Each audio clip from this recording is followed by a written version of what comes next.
course, we're still waiting for folks to come in, but I just wanted to let you all know that we are streaming on Facebook right now. So, we'll feel free to keep your cameras off. And then once we hit a good amount of members and presenters in the room, we'll go ahead and start. So probably in another, I would say probably 5 after 4.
Hi, everybody. We're going to go ahead and get started in about 1 minute.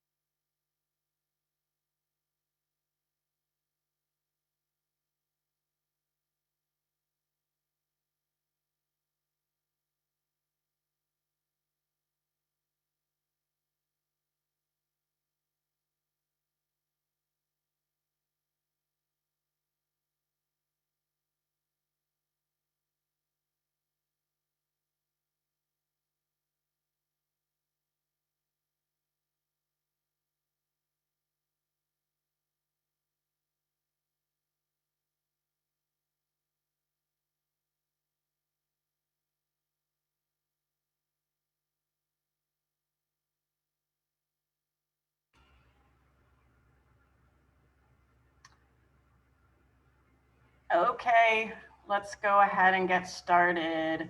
Welcome everybody to the July 2021 CAG meeting. I used to refer to these meetings by number, but I think I've lost count. It might be 11. I hope everyone is doing well and enjoying the cooler weather today, or that you might have a chance to do so later. I'm going to turn it over to DDC now. Thanks, Paula. Sorry, Desiree, I don't think you have admin access, so sorry. I'm just trying to make sure that everyone is in the room. So let me just give you hosting capabilities. You should be good to go now. Okay, great. Let's see.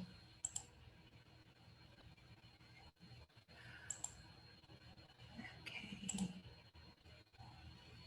All right. Can you see the presentation and you can hear me okay? Perfect. All right, great. Welcome everyone to the CAG meeting 11 on July 1st. So let me just shift my screen around here. So I'm Desiree Gazzo, Community Engagement for the Esker project. I'm here on behalf of DDC with some of our DDC colleagues and our HNTB Lero team. So the highlights for today, and I think everyone received the agenda earlier today, but the highlights for today is a brief overview of the contracts and construction phase updates, again, primarily PA2. Then we will go into a few of the environmental items. The CAG letter 1, which focused on air quality, which we have not sent back the formal responses yet. However, we are hoping that goes out any day. The Esker quarterly air quality monitoring report, which we were very pleased to send out just before this meeting. We understand that it is going to take you more than 40 minutes to digest the report, but we'll also go through the parts of the report in this presentation, and then you could ask questions here, of course, and then if there are additional questions once you look into it further, please feel free to send to Pratt, of course, and we can respond to them. And we'll be back next month, of course, so we can discuss further next month if that is what is desired. Then we will go into some of the responses for the second CAG environmental letter, which focused kind of more on soils. There were a couple of other items, but it was mostly on the AKRF soil report. We have a very quick Section 3 MWBE update, and then very quick what we've heard update. Okay, so getting into overview of contracts. Project Area 1, as we all know, has been awarded to the apparent lowest bidder. It is still within that registration process. There are really no updates since the last time we spoke. Project Area 2 is under construction, as we all know, in Astor Levy Playground and Psycho Park Solar 1 area. And for parallel conveyance, the bid advertisement is coming in the next couple of weeks. Construction activities. So this is our construction progress chart. There have been some updates since the last meeting. Here in Sty Cove Park Solar 1 area, they are working on the flood wall foundation at this point. That's in the Solar 1 area over here. For East 23rd Street under the FDR Drive, that's that area number 2. They have started the mini pile installation there. The work in area 3 is kind of on hold for now. This is the intersection where they flip back and forth north-south. So the work is right now currently in the area 2. And then area 4, which is the West Service Road. Again, that night work ended for the moment. And then the Astor Levy Playground sidewalk over here has been restored or is very close to being restored and will be opened very shortly if it has not been open already. I know it was going to open any day. So that's exciting since the pool at Astor Levy is open as well, for those of you who didn't know that. And then in Astor Levy Playground, again, the pile installation has been ongoing, and now they are working on the flood wall foundation. So there has been some movement, and it'll be nice to see this chart kind of go from yellows to greens as we complete the work. And I hope this is helpful. Again, we welcome any comments on it. We're going to look to do kind of the same thing for the PA1 areas as well. Some site photos. I'm not sure if we showed this one, the last one. I think the last time we showed something similar, but this is in Astor Levy. This is the sheet pile installation that connects to the VA hospital wall here. That was earlier this month. And then this is an updated photo. It's zoomed out a bit, but the handball court is down here and the VA wall is over here. And you could see that this right here, if you could see my cursor, is where the sheet piles were in the last picture, and they've been cut down and now they're kind of below grade. And then the same thing has actually happened for these sheet piles here. And then this sidewalk, again, is, if it is not completely restored, it is very close to being restored and open here. So this is a little outdated. It's not 100% current.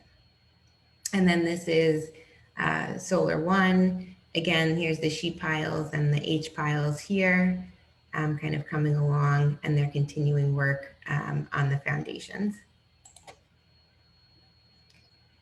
Okay. So we'll take questions on the construction portion before we jump into the environmental portion, if that's okay. I know everybody's excited about the environmental portion, but if there are any construction questions or contract questions, you could ask them now.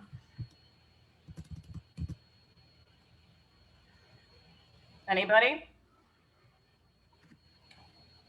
Hey, this is Diane. Sorry, I can't find the raise my hand button right now. I just wanted to go back to the statement about Project Area 1, that we're still within the registration process. Has the contract been registered? If you can answer that. It has not completed the final steps of registration. It's still ongoing, that there's multiple reviews and it's not fully registered yet. So that's ongoing. Okay, thank you. Mm-hmm. Yeah, hi, it's Chris from Solar One. What's your estimate of when they're going to finish the blacktop area on Project Area 2? I don't have the answer to that. Ahmed, do you know that answer? Yes, I'm here. Yeah, so the construction in the blacktop area. Hello, Chris, how are you? Good, how are you? I'm doing great, thank you. As we anticipated earlier, the goal is to have the flood wall fully installed in that area by mid-September, with temporary asphalt placed there temporarily before we do the final hardscaping and landscaping work. So by early October, that whole area must be like temporarily restored and reopened, like we discussed maybe a couple of months ago. Okay. So we're still on goal to get that. Okay. And then Will you be using that space to stage for the northern part of the park when we get into that? No, that area will be reopened, and we will be moving further south on Styco Park to continue with the construction further south. And that was the plan that we had. Okay. Yep. Okay. If you have any questions, please reach out. Great, thanks, Ahmed, and thank you, Chris. Sure, thank you. Martin has his hand raised. Since you brought it up, that the northern part of the park then should be done this fall, and then the construction on the southern part of the park would begin. And based on the chart that you showed earlier, that then is planned for completion by the second quarter of 22. So the chart, okay, wait, hold on, let me go back to are you referring to the chart that I just showed? Yeah, the chart that you showed earlier. Okay, A couple of slides earlier. sure. So this chart focuses on just this first northern part of Solar One. Correct. So the site restoration or temporary restoration of this area will be completed in quarter 1, quarter 2 of 2022. That's later than what Ahmed just said. Will Correct. be the end of this year. Will be the end of this year. Around, like I said, early October, that number one, the area around number one on the map should be fully restored, temporarily restored, not no hardscaping or landscaping yet. That will come toward the end of the project.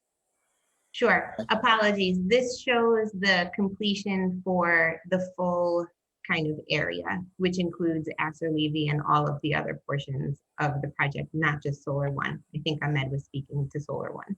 So I think that's where the confusion is. Okay. So then, back to Marty's question, you move into the northern portion of the park when, and when is that work expected to be completed?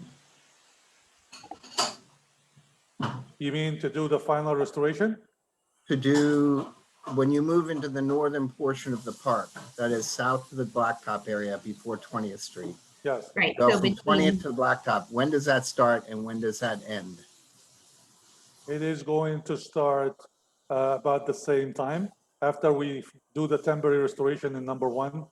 Okay. We're gonna start probably like mid-October, mid to late October in the north side of the park. And that will continue for almost toward past summer of 2022 to do the same thing, drive-in piles, install the footing and the flood wall. Okay. Yeah. So And the southern part of the park will continue to be open thereafter until the northern part of the park is completed. This is the plan to do to go as far south as south of East 20th Street. And that's the part that we're gonna start right after we finish number one. When you finish number one, you're gonna go from the edge of the Blacktop area in the beginning of the park down to 20th Street. To go, yeah. That's what I call the northern portion of the park. And then there's the southern portion of the park below 20th Street. And that will start presumably sometime late summer next year and go for another period of time. We'll go after we complete that section on the north part. Got it. Yep. Okay. So the north part will go through summer of next year. So that'll be out of commission. But the southern portion will be on commission and the Blacktop area will have been restored. Will be restored, temporarily restored, correct. Okay. Yeah. Okay. I know that was a question that came in through the CAG. I think it came in yesterday, was to have an overview of that. And I think this meeting, we wanted to focus on the environmental. So we can certainly get into the phasing of project area 2 in the depth and bring our appropriate slides with us at the next meeting if that's requested. Great. That'd be helpful. Great.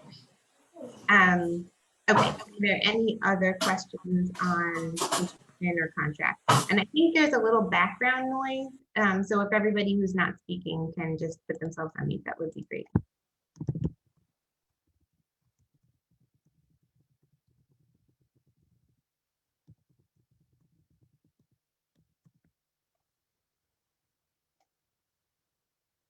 Okay, Paula, is there anything else? I don't think there are any other questions. Okay, perfect, thanks. All right, great. Sorry, just get my presentation back up. Okay, great. So, okay, so now we'll move on to the environmental portion of the presentation. Again, I went over the three kind of documents that we're going to review today, and here they are. So first, we'll start with the first CAD letter, again, which is very close to being finalized and reviewed. At CAD meeting number 9, we did address quite a bit of the questions from this. So this slide right here is essentially almost the same slide from CAD meeting number 9, just saying again that we are monitoring for particulate matter, and then through the CAMP Community Air Monitoring Program, that's where we monitor for the VOCs. One of the questions were, what are we monitoring? Another question was about the monitoring stations, and we had said that there are minimum numbers as proposed in the specifications, and this was determined by the joint ventures environmental group again, before the bids were released. And that is really based on the work activities and the phasing. So the monitoring is kind of strategically placed so that it covers the work areas that are ongoing. So, for example, if for PA1, if the park is broken out into 8 different areas, there would need to be monitoring at each area, and that's more than 6. So again, these are minimums that were based on the proposed phasing. However, it will be reviewed as the work changes, like for PA2 as the work moves south, and then for PA1 as that comes on board. And I think everything else we discussed on the last call. We do have an updated monitoring stations map, so I wanted to include that here. This is also in the quarterly report. This shows the monitoring air quality monitoring stations. There are 4 of them, and you can see that they're kind of strategically placed on the perimeter of the work area. These are labeled ALP and SO for Solar 1 and ALP. Again, those are just ways to identify them. It doesn't mean that the SOs are only covering the work that's at Solar 1. Again, they're strategically placed to cover, that full kind of pink work zone area. And then this red dot here is the former location of SOS4, which as some of you may know, there's a bus stop location here. So when we get into the quarterly, you'll see that there were some really bizarre readings in the first couple of months. So we had to move that air quality monitor away from the bus location, and it has been there since since the kind of towards the end of March, and then the readings have been more stable. So we've also updated the hierarchy chart, which we'll show on the next slide. This is essentially what I kind of just went over, that the minimums air monitoring, they were determined, but they will be reviewed as the contracts proceed with work. There was a question about baseline data. So for the air quality, there's actually background data, and that's in the specifications and contracts. And background data changes day to day, season to season. The air quality changes constantly. So the most accurate background data is that is taken kind of outside of the times of construction on a given day. So the air quality monitoring occurs 24/7, 7 days a week. So it is ongoing constantly. So really the background data at a given site is that data that is kind of collected before the construction work starts, and then after the construction work is over. And then you'll see we'll get into kind of the upwind and downwind data that is collected. So it is essentially the data that is collected upwind of the construction activity, again, would kind of represent that background data for what you compare, if you want to compare, the construction versus non-construction air quality too. So there was also a question about the community grant. The city does not anticipate funding a community grant right now. On top of the monitoring that the contractor is doing, which is the PM monitoring, HNTB Lero has an environmental specialist on board for the community air monitoring program. So again, that's another added level of air monitoring. So this is the updated hierarchy. Up here we have the agency oversight. So that's your DEP, DDC, of course, DEC, and the mayor's office, OER. And again, it shows kind of the responsibilities of each party. And again, that's the kind of oversight for the kind of consultants here. So then we have under management, we have the HNTB Lero joint venture, and we're the project management, construction management, and resident engineering services. And then we have the project area 2 contractor, Perfetto, and then the project area 1 contractor. Again, once that registration goes through, then we can update this again. And then under that management level are the environmental monitoring specialists. And essentially, there will be, 3 different specialists that are monitoring the project. The environmental specialist hired by HNTB Lero will kind of provide oversight to the environmental consultants of the contractors. So again, this is that kind of multi-tiered overview of the environmental monitoring. So there are a lot of different levels involved, a lot of checks and balances, and we're all working together again to deliver a safe project for the community. The quarterly air quality monitoring report. So, and I will say a lot of this between the 3 documents, a lot of it kind of overlaps. So if I repeat myself, just bear with me. It's the process of train of thought. So the quarterly air quality monitoring report was submitted just before this presentation. The first quarterly includes data from January through May. So while we were taking a bit longer again to get that first quarterly report out, we it also included the other months of data that we collected so that it would be a more thorough report.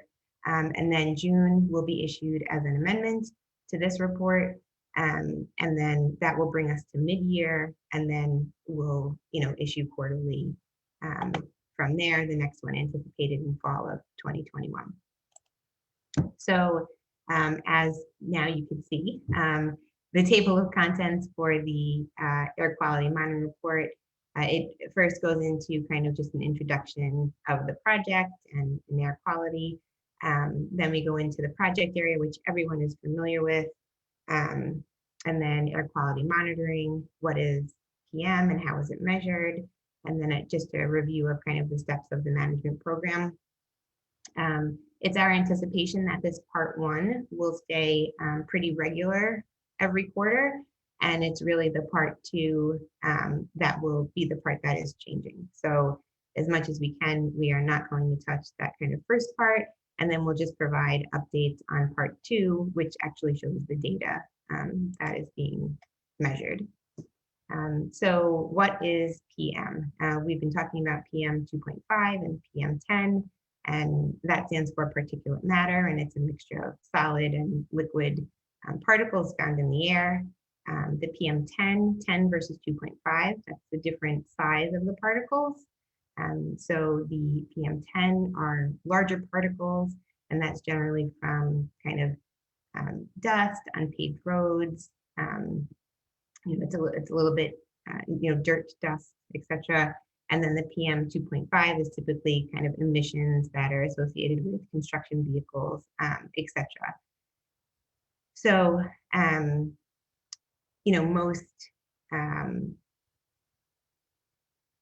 most of the, so the particle matter size that we're measuring for this project and that are in the report are PM10 and PM 2.5. Per the National Ambient Air Quality Standards, the kind of upper level or the permissible exposure level, and we'll get into definitions in the next slide here, have limits for PM 2.5 at 35 and then for PM10 at 150. I think we spoke the last time about action levels that are set.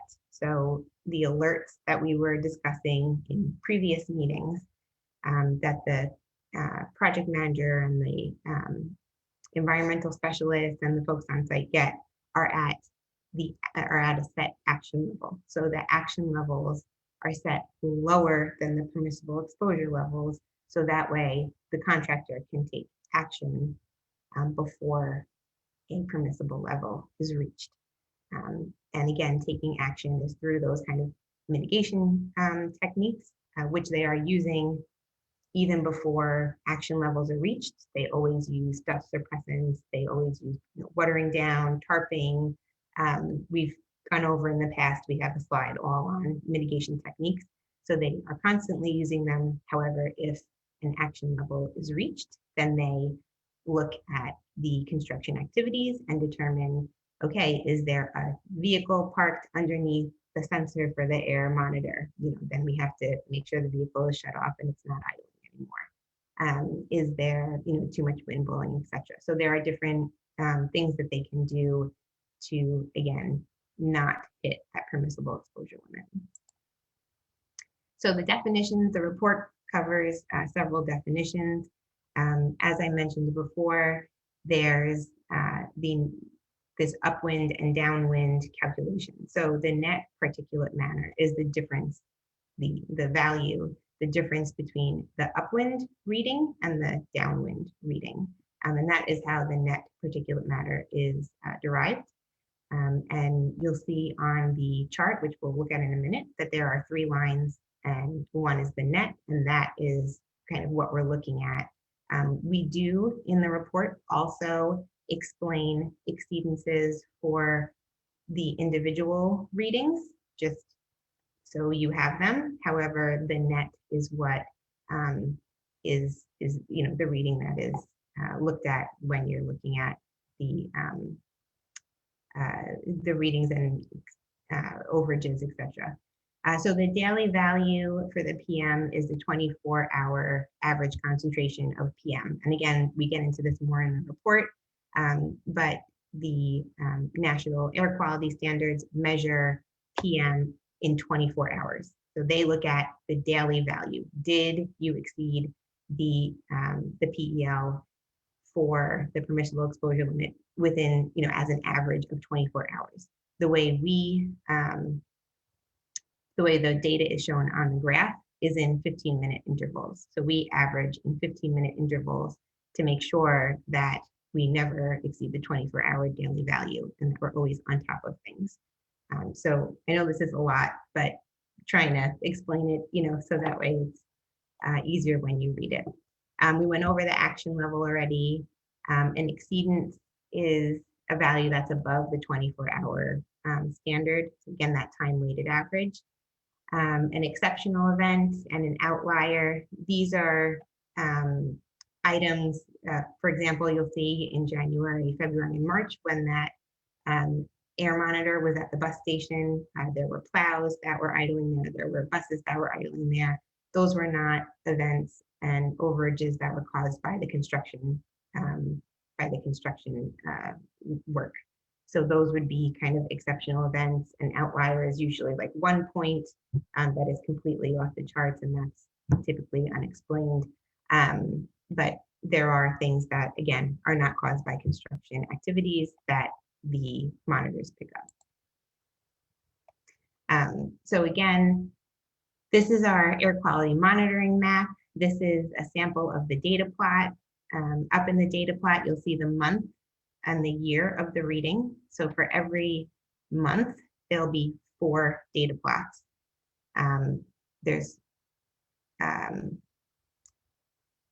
Okay, so there's the solar one, right? There's the solar one data plot for 2.5, the solar one data plot for 10, and then there's the Esker solar plot for data plot for 2.5 and 10, and it'll register up there. And then it has the lines for both machines. So the S3 and S4 would be on one in 2 different colors, and then the blue is the net, so that's the difference. And then on the Esker data plots, it'll have these 2 Esker machines here, and then the line in blue, which is the difference. This is the permissible exposure limit. Again, that's that number, and then the action level is set below the permissible exposure limit. There was kind of a baseline value taken at this is January. So this was at the very first month.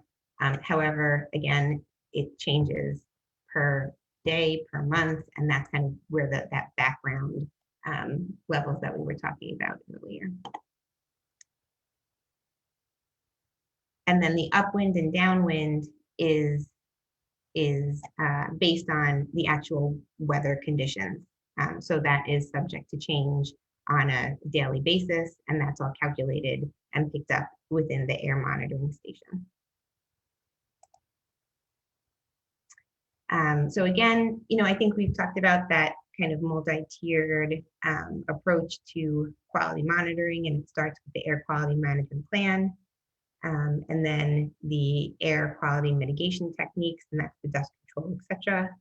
And then we have the air quality monitoring, which is what we're reporting on, and then we have the oversight by the environmental specialists.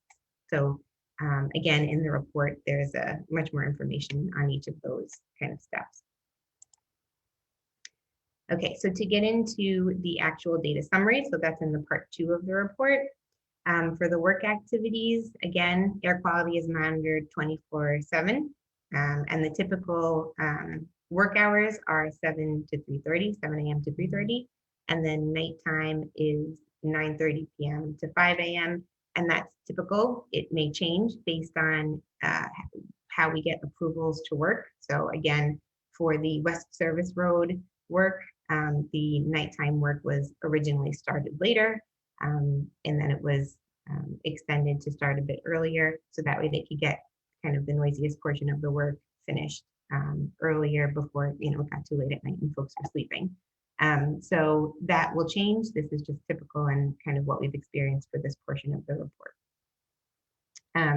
So for the months of January through May, construction-related particulate matter did not surpass the limits. Again, we did have in January, February, and March here, and you'll see it in the graphs. We've attached everything in the report that due to the idling buses and snowplows, the readings are much higher. Again, a lot of that work was outside of even when construction activities were being performed. So again, everything is there. We want to be completely transparent. We're here for questions, and we're just here to explain everything as much as possible. So then the last part of the report is this work activities and then the data summary and mitigation measures. So we try to give you a summary of the work that was taking place in that period. So again, like for January, this is for May, this is not for January, like installation of piles, we weren't doing that in January. So for January, you'll see it was a lot of kind of test pits, very, low, non-invasive construction work. I think the same kind of in February, and then in May, that's when we started the installation of the piles, etc. There was still some test pits and utility work, but I think it's really important to look at that, the summary of work while you're looking at the data, because that will also help to see that a test pit isn't going to make some of the spikes that are shown, again, that had to do with the bus. So it's all, you can't just look at one thing. It's really a comprehensive review of the work and the mitigation for the summary of data. So then this is the part B, and we go through each month, and then it has the summary of the PM 2.5 and PM 10 for both locations, and then it kind of gives a little background on if there was a spike, what was going on, and how did the contractor address it. Again, the spikes in certain cases were 15 minutes, and again, that's nothing. It's construction, and it's going to happen. And it's when an activity is lasting for longer than that, then we have something to be concerned about. So, and then it lists the mitigation actions here that the contractor employed to, again, prevent any further high readings. And then this is kind of, again, you'll see the graphs, and it shows the different readings here. This is a little bit larger. So you have the green line here, which is the 2.5. And again, I don't know if that's the upwind or the downwind, but one is always upwind and one is always downwind. That's not true. If there is limited wind, then there is not an upwind and downwind. And you'll see that in some of the instances that there is not a net PM because it was a particularly kind of non-windy day. Again, it shows the 3 different lines, and as you can see, there are some spikes on kind of one of the monitors, but as long as the net stays down, that's what we're looking at. And just also to note, the contractor will receive the action level alert on the individual machine. So it's not on the net, it's when each machine if it reaches the action level, that's when they'll receive the alert. So it doesn't wait until there's a net. Okay, so, and I'm sorry, this is a very long presentation, but we really did want to come back with answers here. So the CAG letter, the second CAG letter, which focused on soils, there was the question about how are we addressing access to public recreational facilities. You could all read that, so I'm not going to reiterate it, but that is what we're doing right now with PA2. At Astor Levy Playground, we have sheet piles and foundation work that is happening directly adjacent to the track and the handball courts. We are very careful, and with Solar One as well. For a little while we had the greenway, the bike lane, the shared use path going through there. If a condition becomes unsafe, or we are anticipating an unsafe condition, we will, close a portion down until that construction work has been completed. We're not going to put people in unsafe conditions. So, that is how we've been proceeding with PA2, and that is how we will proceed moving forward with PA1, because there are, that with that phasing and the different parts of the park being open, those same conditions will occur there. So that's how it will be handled. For another question was about, the health concerns, and there were, kind of previous samplings performed, and kind of there'd be additional, and how is that, happening, and is there a risk assessment? Just because some of the reports show, different materials in different areas of the project as a whole is covered by these plans that we've been talking about and that have been submitted. So should something be discovered in an area that's, not in a mapped area, it still follows all of the same protocol. It still follows, the RAP plans, the SWIP plans, everything is, the contractor has those plans set in place for the entirety of the project. And then again, there's that different multi-level of review process. So, the contractor has to follow all local, state, and federal guidelines throughout the project. And that's really what's important right here.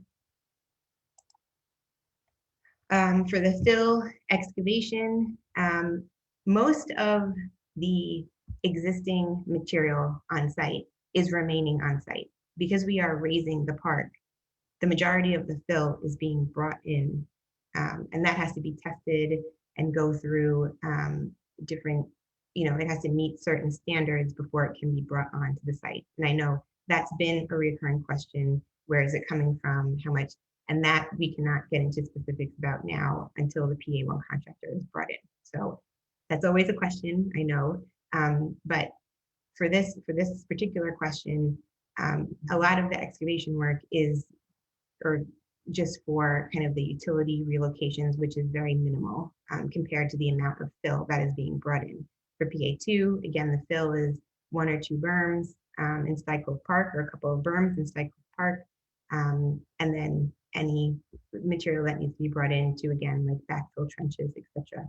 And then for PA1, again, we're raising the park. So there's not a lot of, as you could see from the piled installations that have been occurring, there isn't a lot of excavation. It's just, installing and vibrating and pushing down, and then the foundations are within a very narrow part.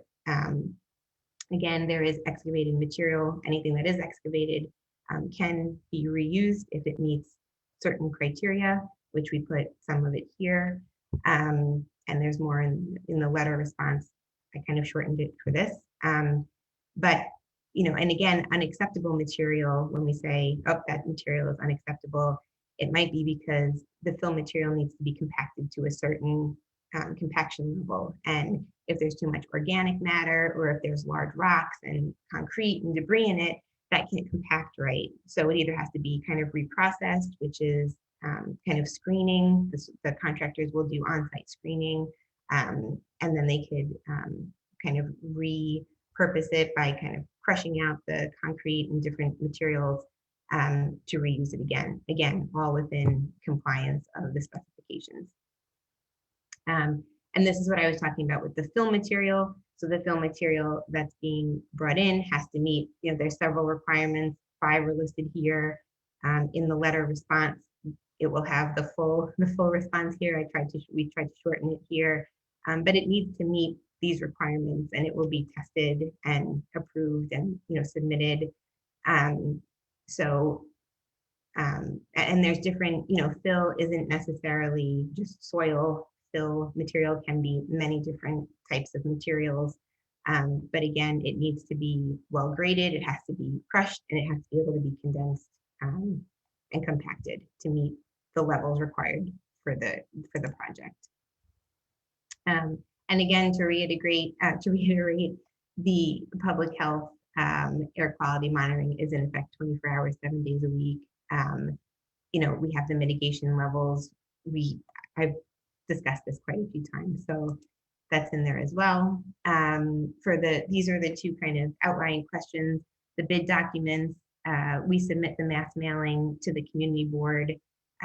Anything that is not included, which not all specifications I believe are included, can be filed through a FOIL request, and that is the position of the DDC.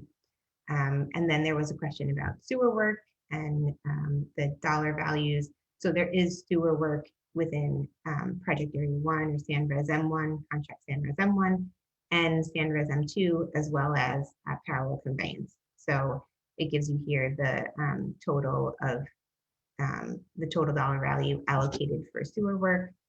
And I think, yeah, and that's the last slide for the environmental section. So I'm sure there's questions, and I know that was very long again, but we did want to come back to you with answers. So I see Charles has a question. Yeah, hi.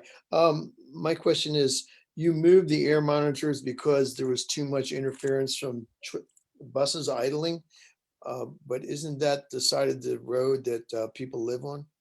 I mean, how far It's are your still- monitors from where people actually live? it's still, let me pull up the slide. It is only moved here. Hold on a second. Okay, so these are the current locations of the air monitors. They are between the residences here and then the construction work here. The red dot here indicates the original location of that S4 monitor, which was directly within where the buses stopped, where the plows were stopping, where everyone was kind of hanging out. And it was just moved over into the intersection. So it is still, again, covering that Solar One area. My question is though, shouldn't there be air monitoring closer to where people actually live rather than closer to the construction site itself, because it's affecting the people? That's so the health, the health of the community is more to the point of what the air monitoring is supposed to be for. So I'm wondering if there could not be something closer to Stuytown or Peter Cooper or whatever is over there, where that's where most of the people are going to get that. If the air monitoring naturally from the buses is already so unhealthy for the people, shouldn't they be aware of that at this point? Right. I think, if Desiree, if I may, I think the point of the air monitoring is to track the construction impact. So if, for example, if S4 in the middle of the intersection is the readings are okay, then there's no need to go closer to Peter Cooper Village, for example. Does that make sense? It makes sense, but I'm still concerned with people's health. Obviously, I mean, I think that's what we're here for. And Sure. Yeah, it just occurs to me that if things are so bad naturally with no construction, the construction must add some measure to it too. I'm not trying to put it all on you guys. I'm just saying the natural course of things.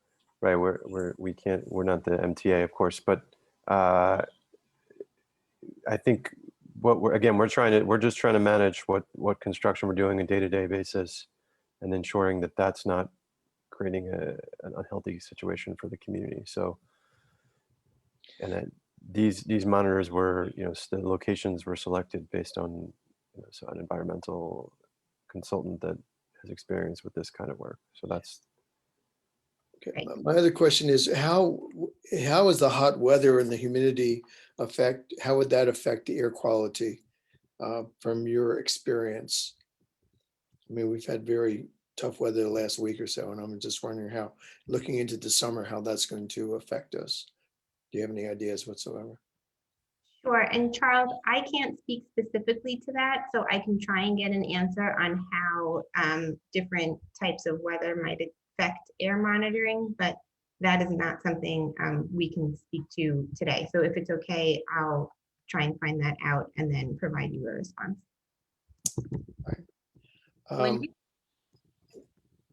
Yes. Were you done, Charles? Yeah, I'm good. Thanks. Okay. So on this image, where I can see ALP, S1 and S2 are both on the chart, but where's the data from SO, S4 and S5? Sure. So if you look in the report that we provided, each month has 4 charts.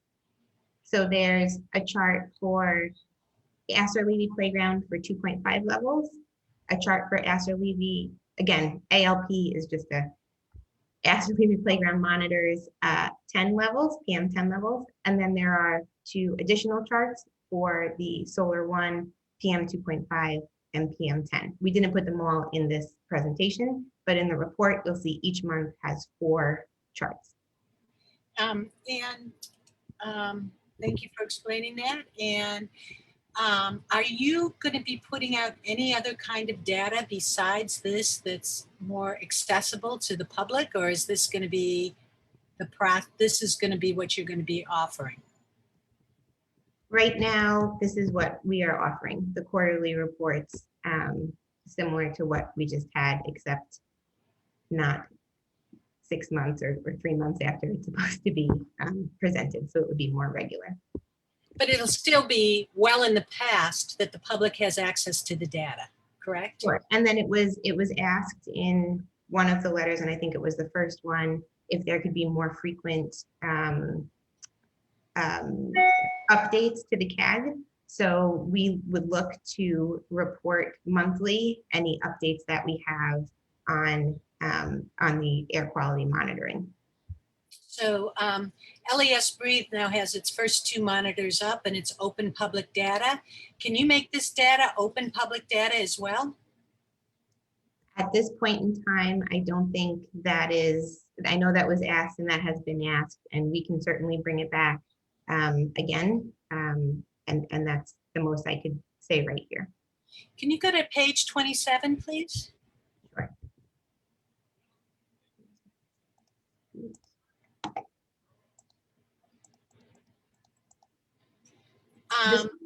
This one, yeah. I'm very concerned about this. So access to public areas undergoing construction, but when we see the map, we see there's construction right next to play areas in the plan for PA1.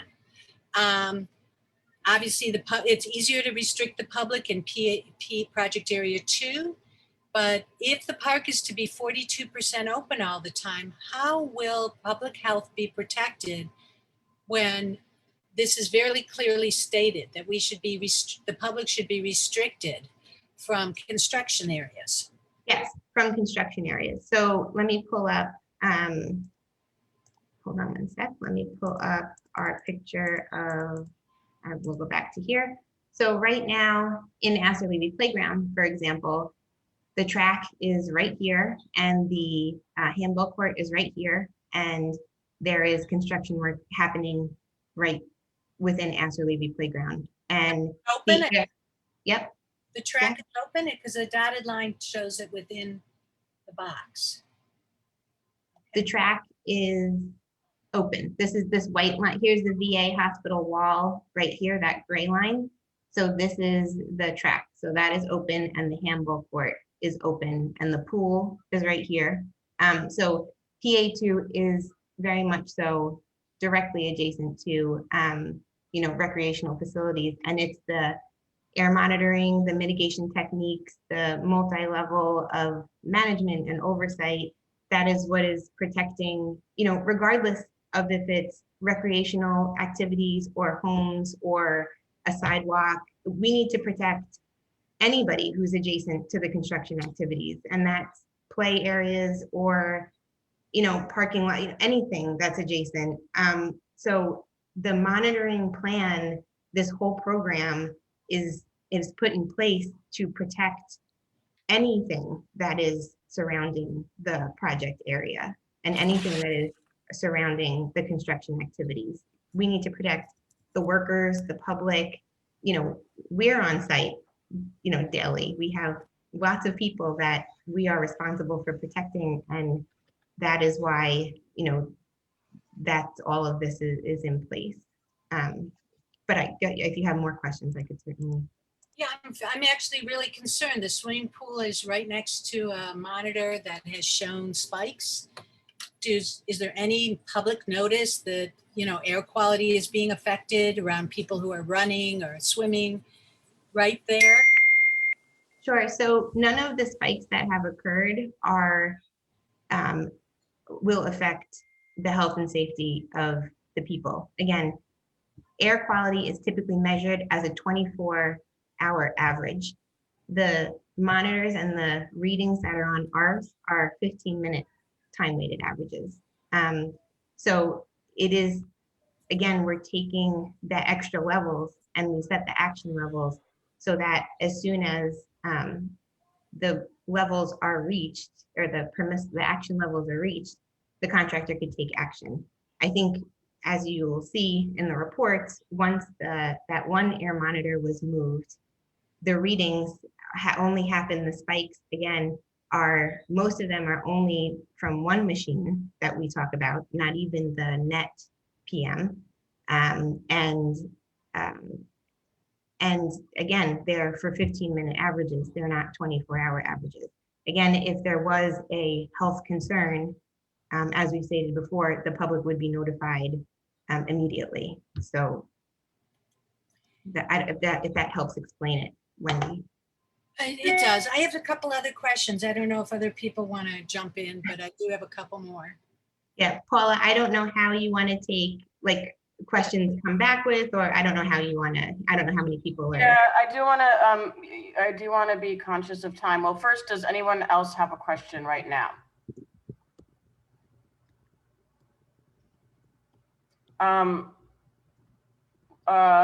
Okay. Wendy, you want to ask one more question, but then if you have more, we can do this offline. Okie doke. You know, in PA1, you mentioned large rocks being removed.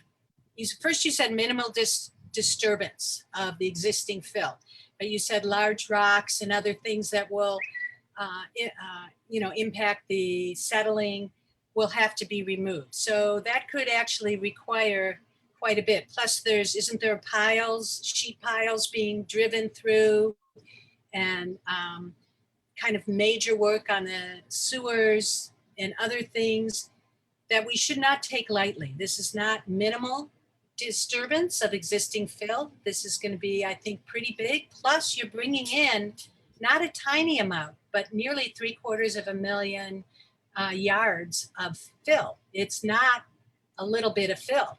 So, you know, I don't think we should minimize the potential impact of these things in this group setting. I think it's disingenuous, and it doesn't help the fact that we have so many, you know, our job is really about this air quality, a lot of it. And our ability to communicate about it honestly really depends on knowing what's going to happen. So I'd really appreciate it if we could have more, you know, candidness about what's coming in and what's going out. And I realize you're going to get the fill from all these sources. The Clean Soil Bank has already said, even at the ULURP hearing, they only have about 10% of what's needed.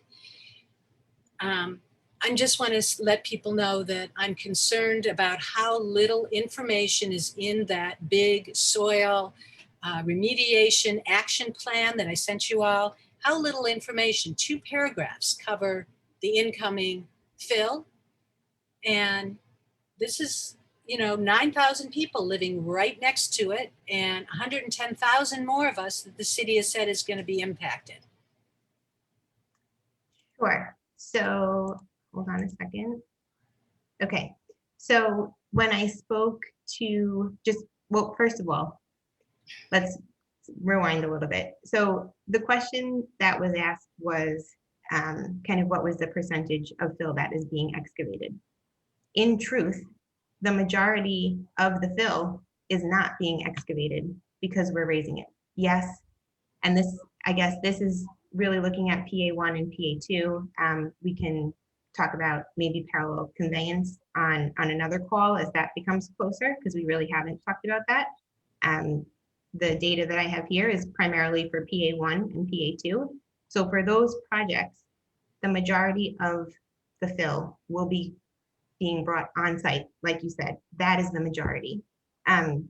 When we spoke about kind of the rocks and etc., it is, you know, unknown what is exactly right under the ground when you start digging. That's any construction project. And if the material needs to be reused, if the limited amount of material that is being actually excavated and removed needs to be reused, that is when it can only be reused if it meets certain criteria. And I just wanted to explain what unacceptable criteria would be. So it's not, I was not trying to say, and please excuse me if I spoke incorrectly, that all of the, or whatever excavated material that was being removed would have large rocks and etc. It's just, should any excavated material that is being removed need to be reused, it has to meet these certain criteria.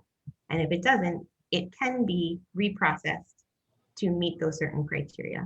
Because if it is safe fill, we would much prefer to use the existing fill, recycle it and put it back than bring in more fill.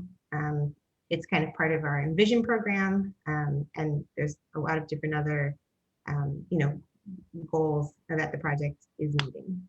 So we are trying to be very forthcoming to you. I know we've had, you know, the question. I know you've had the questions about where the fill is coming from, and again, the contractor is not on board, so we will have to come back to speak to you about those. But again, the monitoring program that we have in place will cover incoming fill and any excavating fill that there is. And will the CAG be notified if there's additional testing, like it says in the recommendations in the big report? Says that there should be additional testing of soil, groundwater, for metals, etc. Those are the recommendations. It's a half a page of recommendations. And, Right. Okay. and I sent that in to you. Will you be informing us when the additional testing is taking place? I can come back with exactly the answer to that question, because I don't know if every time we test the soil, we're going to let the CAG know. Because again, those recommendations that were in that report are now incorporated into the contractor's contract. So again, at locations that were maybe be required for those additional testing, as dewatering is occurring, as yes, there is testing. Will we come back to you, every time we're testing the water that is being dewatered? I'm assuming no. However, again, I will take the question back, and maybe we can work on some other way of maybe communicating that in our monthly meetings. But yeah, again, and I asked that because the figures that were included with that report show exceedances of all different kinds in both the soil and the water already. And that's the fill that's being exposed and obviously going to be put back, but there's going to be stuff floating around, and people in this community are still suffering from the effects of 9/11, let alone COVID, the FDR, the Con Ed plant, and everything else. So this is really critical to public health. So. Okay, does anyone else have any questions? Otherwise, I'm going to propose that we move on to the next section. I have a question. Go ahead, Ayo. It's not a question. I don't know what it is. I would be more interested in hearing questions from people who live in that sector. And so if there's a way for any of the people who live in that area who have questions about the public health effects in that area, maybe when we meet next time, we can hear from them. Because I know that Community Board 6 has already had numerous meetings around everything East River Resiliency Project. So while I appreciate hearing from anyone, I'd specifically like to hear from them if they have comments or questions or recommendations about the area in which they live.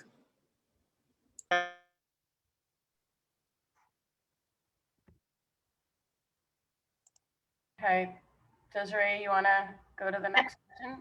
There's only just a couple more slides left. So the next Section 3 MWBE quarterly information session, it will be July 28th. We will be sending out a flyer with the information on that. The PA2 contractor will be on that call or on that meeting, and they'll be kind of speaking to how to kind of register through there. I don't know if register is the right word, but to sign up for information through their website. Again, the flyer will have more information on that.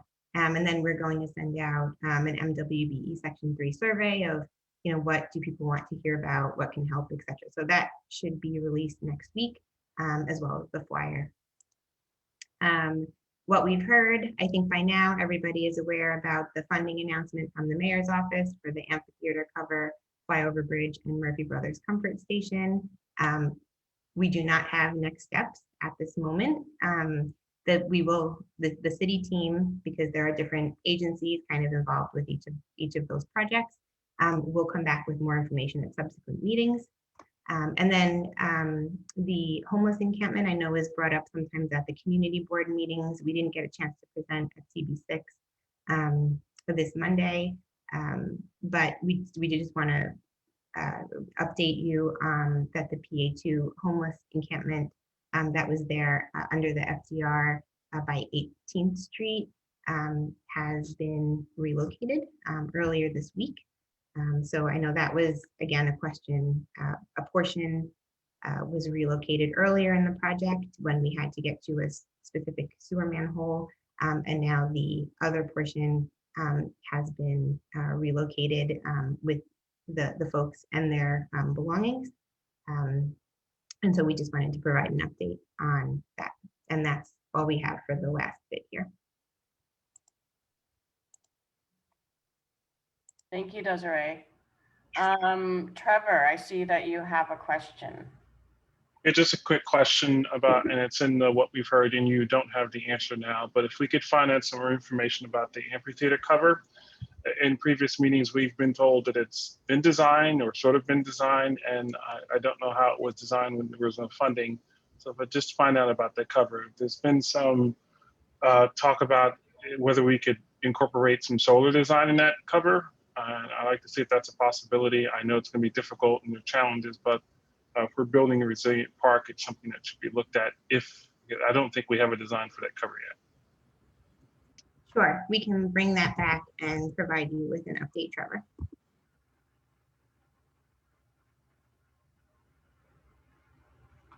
And Paula, so sorry we went over. That's fine, that's fine. I know you had a lot of ground to cover. Anybody else have questions? I know Wendy does. And we can certainly, again, take questions. You know, there's two ways we could do this. You could submit questions and wait for us to come back with written responses, which don't seem to prove that. Or we can, you know, you could submit them and we could be prepared to respond to them at the next at the next CAG meeting. However, you know, you could discuss that and let us know what the best way you want to handle this. I think it might be just because because it's related to the environmental concerns. It might be, Wendy, if it is, I think it might be best if we can just conclude this portion. We haven't looked at the report. I'm sure that there are going to be more questions that come up as a result of the report, and then we can take a portion of this next part of the meeting to kind of just strategize how everyone wants to tackle the report, submit their questions so we get answers from DDC or from the city rather. So if there are any questions that are not related to the report and that are related to maybe some of the latter portions of this presentation, feel free to speak them out. But if they're related to the environmental things, I think there's an opportunity for us to really have like a larger conversation and present like a larger package of questions to the city to respond to. I have a quick question. I don't know if you have the answer to this. Is any of the construction being done on Avenue C right now related to this project? And how is it related to it, if it is? Sure. So there is some milling on Avenue C that is south of the project and is kind of ending at the Murphy Brothers Playground intersection. And that is DOT work. And then for Avenue C at 18th Street, there was some Con Ed exploratory work that is being performed as part of this project. And in the next several weeks, so that just ended, and Con Ed will be moving to the intersection of Avenue C and East 20th in the next several weeks. So we will issue an advisory prior to that work starting. The Avenue C has been torn up from Houston Street all the way up to 18th Street at this point. And that's the DOT work. Part of this? That has nothing to do with this project? No. Okay, thank you. Yep.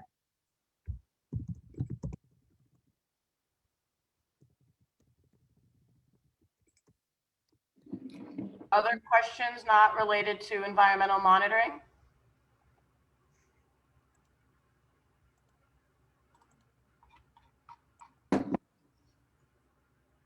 Okay, well, thank you, Desiree and Team DDC. Sorry, I did still have a question, and it was regard to, is there a definition of mitigation as it applies to PA1? And maybe that's something you can come back with. Sure, I guess the question is, specifically to what? Is it mitigation specifically to Well, there's air a quality? no, for mitigation. So there's been some park maintenance done that's called mitigation. What is the definition? What is mitigation supposed to include? Sure. So mitigation quickly, and we can come back with more on mitigation, but mitigation essentially is kind of the way to reduce or soften kind of the effects from some sort of construction or disturbance. So, if we're closing down a bike lane, mitigation to a closed bike lane may be to open a bike lane somewhere else. If we're doing construction activities and there's a lot of dust anticipated, mitigation measures will suppress the dust. So that will be like watering. So it depends on what the activity is, but it's essentially a means of reducing the effects from some activity. Does that help? Because it could be different for whatever the activity is. Yeah, and I had also sent in a question about the study of the FDR. And I don't know if it got from Paula to you in time, and maybe that's a next month question, but I wanted to know more about that as well. Yes, so we did get it. However, we've been really focused on putting this presentation together. So we could respond before the next meeting with a response, just not today, if that's okay. Thank you, Desiree. Sure, thanks. And thank you for all your questions. I see that Frank has a question. Sure. Hey, Desiree, thank you for the presentation. It was a lot to digest, but it's helpful, especially to see you, really taking the letter that we sent and, explaining each portion of it. But my question is entirely unrelated to the environmental. Yeah, no, it has to do more with, it's a question I brought up, so this isn't like a complaint, but it's just more of a reminder because I just would like to see some kind of maybe clarity or explanation on the, let's just call it, I don't know if there's a better term, but the passageway into the park from the Pier 42 or Pier 36 area. And because I had put out many months ago, and I've seen it happen a lot, like, well, the one circumstance that I saw was more along the lines of, you had cops going in one direction and you had EMT going in the opposite, all while you had bikes and people going along. So now I'm sure there are probably a lot of people who know the area. The road is pretty bad. That small, narrow road, it's really kind of a one direction road, and you have vehicles going in and out. And so and in addition, then you have most of the people now, or maybe not most, but a lot of people moving adjacent closer to the FDR, where it's a little bit lifted up, because when there's traffic going back and forth, and like I said, there's potholes and the whole surface, the substrate is all cracked. So I was just more concerned and thinking like ahead about like when our project area in the southern part starts being initiated, how you are going to handle all of that, because my assumption is, and maybe I'm wrong, is that in addition to the barges, there will be some trucks going in and out. And of course, there's going to be construction in Pier 42 simultaneously. So it's more just to put it on the radar. Again, the highlight would be the fact that I have seen circumstances where there are emergency vehicles in opposite directions. So it's concerning when we talk about the park construction overall and the larger, again, in the lower project area. So like I said, it's not really a question. It's more just to keep on your radar because I've noticed it and just concerned about safety. Thanks. Sure. Thanks, Frank. And we have calls with our city team. So either on one of those calls or before that, we can bring that up with DOT and our kind of project area one managers from our team, and I could talk to them more about that, and we can come back to you with that. Perfect, thanks. And unless that's it, before Paula and Tara dismisses us, I just wanted to wish everyone a happy holiday weekend. So unless there's anything else, Paula. I don't see anyone raising their hands, so I guess we'll dismiss you. Okay, great. Thank you so much. Thanks, everyone. Bye.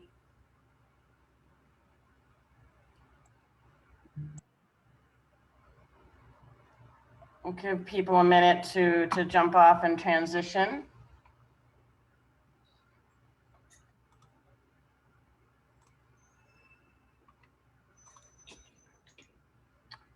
And I just put the agenda for our CAG only conversation into the chat. If time allows, we can add more items. Oh, Tara's just texting me about doing a roll call. I will do that really quickly. Hold on one moment.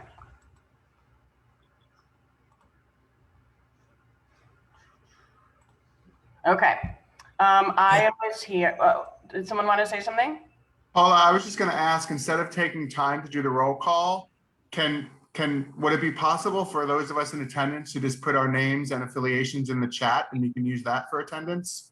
Yes, but please, everyone will have to do that. Last time we didn't get an accurate count because not everyone put their names in the chat. So please, if you can, please do so now. And I can go around and check. And if there's a discrepancy, I'm going to ask for a roll call. Sure. There's also a list of participants. There are 25 of us on the call. I understand, but not everyone's. I'm like, everyone's name is actually listed this time because that was another thing too. Sometimes people have their aliases, so it's not quite clear. But all right, well, no, I'll do the chat. But if you could put it in the chat, that would be best. Thank you. Okay. Yeah, it's only first names for most people in the. We have everyone's full name, so yeah. But if that's why, put it in the chat. Full name would be best. Definitely. Thank you, Wendy. Okay, so I had Chris Collins suggest that he could give us an update about the Sty Cove site. So Chris, do you want to do that? Sure. I have to say that I learned more on this call today in the discussion with DDC than I've learned in all the 6 months we've been dealing with them. Particularly in terms of what the future looks like. We've had very little communication with DDC, and it's been a lot of passing the back and forth between DDC and EDC. EDC owns our site, so each agency blames the other one and says they're not being responsive. The timeline has changed and it's sliding a little bit. They say they're going to be done by September, but we also thought we were going to be able to be back in our building by the end of April. Now it's the end of June. We're still not really back in our building. We're allowed to go back in our building at 3:30 every day, but that doesn't.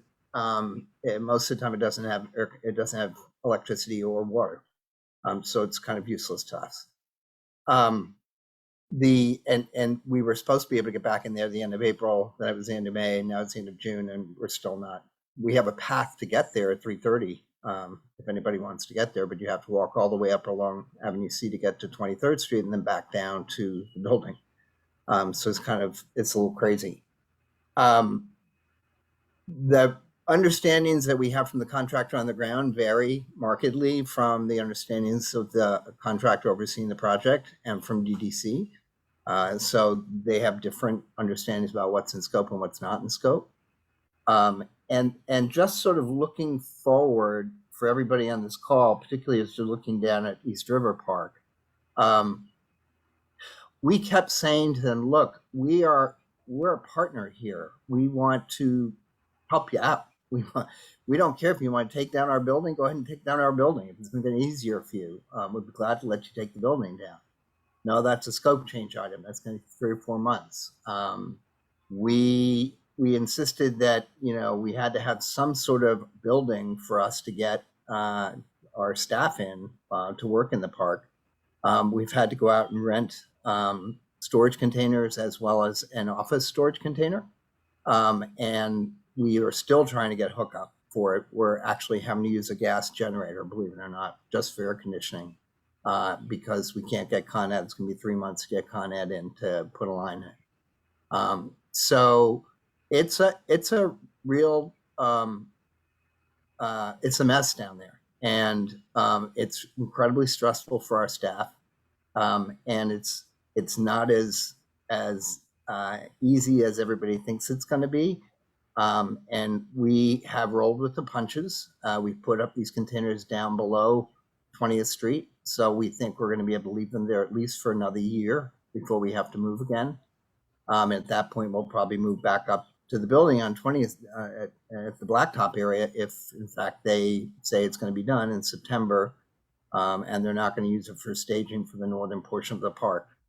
The last thing I want to say is that there's a little bit of a bait and switch going on here, and I haven't been able to get a clear answer, and I don't know if anybody else has, but they are building the wall. They are not doing anything else right now. They are not putting the park back. You heard him say they're going to partially restore the blacktop area to where it was before. But they're not going to do much because theoretically there's supposed to be all sorts of landscaping and paths and benches and all sorts of stuff that's supposed to be coming through after the wall is built, but that's not their contract. And when you ask people, there's no real answer given about what that new park is going to look like. We saw renderings early on, then the renderings seemed to get a little bit more sparse, and we don't have a real clue or understanding or an idea of what that new park is going to look like once they build the wall. And right now it's all about getting that wall built and spending those several dollars to get the wall built. So I just say that as a heads up for everybody on this call in terms of what's going down on the East River Park. But what's happening on the Styco Park is it's opaque, and you can't really get an answer from anybody as to what's happening once the wall is built. So Marty, Dick, if you guys have any observations, feel free to jump in. But that's sort of what I know at this point, and everything's pretty opaque. 6 months ago, Councilmember Powell's office put together a meeting for a couple of us to meet with pretty much each part of the team of the construction, you know, from EDC to designers to this and that. And we were complaining at the time that the latest look of the park had nothing to do with what was originally shown as the berm and whatever. You know, the wall was what the wall as where it is was a new addition, and they did indicate a little path up along the berm, and you know that it would be people with disabilities would be able to work their way up the way they develop the paths, but certainly no details. And because of the wall, we asked for call boxes and sufficient lighting within the park, because someone on Avenue C would have no visibility between where the blacktop is and 20th Street as far as what's going on in the park, and then south of that till 16th Street. So we issued our concern as far as safety, but again, there was no real detail. That's to come. And I'm quoting. Mm-hmm. But I fully concur with what you were saying, that the folks in the by East River Park that don't really be mistaken as far as what they're telling you, because the contractor doesn't seem to have the whole picture. Certainly Profeta doesn't. They're building the wall. That's all they're doing. Yeah. They were helpful, as certainly your team was helpful on Monday when we had our first concert. which came off really well. Dina and the crew really did a great job for us. Cool. That's good to hear. So we are able to do things at the park. We're able to set things up at 20th Street and below 20th Street. But when they move into the northern portion of the park, that's going to get smaller and smaller. And we'll be doing things down on 18th Street. And then eventually when they go to the southern portion of the park, it's unclear to me what's going to be left in the northern portion of the park, whether it's just going to be pavers and a wall, or whether they're going to have construction going on to build out whatever the berm looks like, while they're building the rest of the wall on the southern portion of the park. So it's a whole staging thing that is not at all clear. And speaking of staging, that question that you asked, when the blacktop is to be readied again, say after September and October, where will they be staging the construction for the northern part of the park? Yep. Either they're going to be using part of the blacktop, or they're going to be staging using some of the southern part south of 20th Street. And if that's the case, I don't know how people will be able to get into the park at all. He said they're not going to use the blacktop for staging, and I just don't believe it. Well, then the alternative is that they'll be using the southern part of the park for staging. And so I don't know how the park will be able to be used at all. East River Park being as long as it is, you have a greater area that they can be doing one part and having the staging next to that and then moving that along. But Sty Cove is little more than an acre. And the equipment is enormous. Yeah. There's no like, we're going to squeeze this under the FDR drive and stage it under there. These things are twice the height of the FDR drive. Sure, they're pile drivers. Yeah. Diane, do you have a question? Yeah, I mean, I just wanted to ask Chris and Martin and all of the stakeholders who are up there now. I thank you for reporting, on this and for raising these points. And I'm just wondering, are you leaning toward asking the CAG to take a position on this, ask for more information, write a letter? Is there, are you coming to the CAG for action as well as to share your concerns? I was coming more for sharing concerns, but as we've been talking about it, it probably would make sense for the CAG as a whole to write a letter asking about what are the plans for the berm in the park once the wall is built, because it's clear that they're just focused on the wall, and try and get them to commit to something. I'll concur to that. My being here was primarily informational to understand what they're doing, but I'm not getting that information, as Chris has mentioned.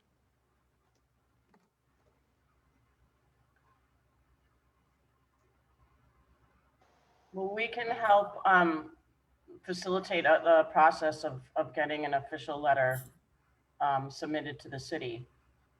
So I guess I propose that I'll reach out to Chris and maybe Martin. Do you want to be part of that conversation? Sure. Or do one of you want to draft up a letter and then we'll take it from there? I can draft it if that's helpful. You're a good wordsmith. Well, okay, so I'll reach out to Chris and Martin after this. If anyone else wants to be part of that conversation, let me know. And then Chris, I'm sorry, I just have a question with regard to Con Ed. So them bringing electrical service, that's through you, right? Not through the contractors, or is that what the contractors are telling you? It's through us. We put these containers in, and we were hoping we'd be able to sort of tap into some existing electrical lines that the ferry service has, as well as some other they have lines for lights in the park currently. Mm-hmm. And we thought we'd be able to tap into that, but Con Ed's saying, nope, you have to get a new service. It takes 3 months. Nothing you can do about it. All right. Um, Okay. So I don't actually. I'm only speaking. I'm going to put my old developer hat on. I know in the past when I've had issues of this sort, that's when we go to the elected officials. So we will also. I think we should. I know that the borough president has a representative right now attending this meeting, so we can maybe reach out to them as well as a council member to see if there's any way. I mean, I don't want to put them on the spot, but I know that there sometimes could be some sway in terms of getting earlier appointments for things of that sort. So I think that could be an option that we should look into, but also include in the letter. Yeah, we reached out to Ben in Councilmember Power's office, and I know he tried at one point to try and get it expedited, but we haven't been successful so far. But we haven't reached out to the borough president's office. That's different. Yeah, I know my project was in Brooklyn, so we went to the BP. So we'll see if they can help as well. Great. Paula, I'd be glad to work with you on the letter and Okay, get something great. together. I'll reach out after the meeting or tomorrow to set something up. Okay, let's move to the next agenda item. I'm actually going to switch up the order, and I propose that we talk about flood protection next, since it's been a while since we had that conversation. We're in hurricane season, and yeah, Tara and I thought it might be appropriate to bring this up again.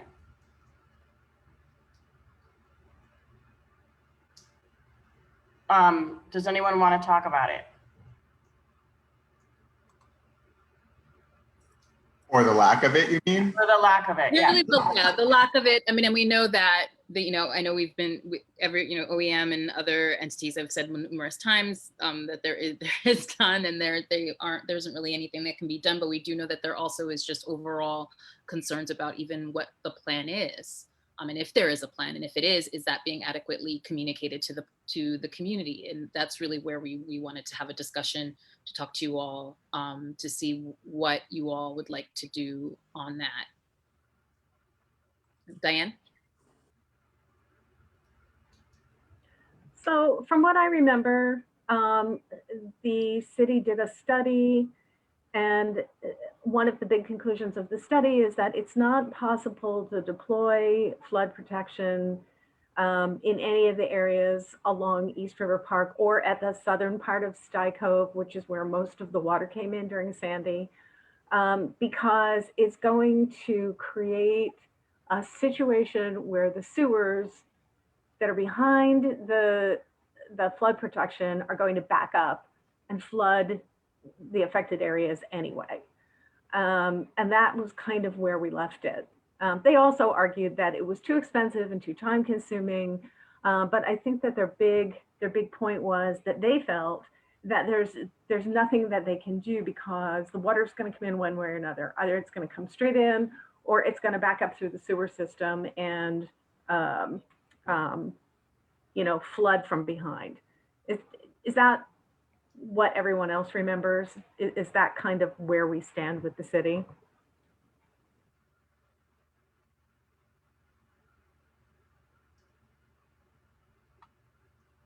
Frank? Yeah, thanks. No, I mean, I'm honest today, and I'm trying to remember. I do remember that meeting, and I thought it also, I remember there were a lot of disqualifiers, but I really have to go back to my notes. I raised my hand initially because I wasn't sure if we were talking about interim flood protection, or the other big issue that I'm concerned with is, let me just say, it has more to do with when construction starts.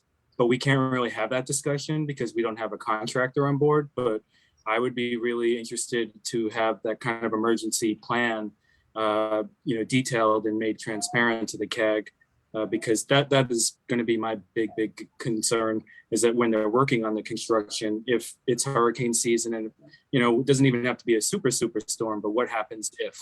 So again, but that would probably be a future question once we have a contractor. And I'm talking obviously about the lower, but I think you could apply it also to the area up north too. So that's a sort of a separate interim flood protection question.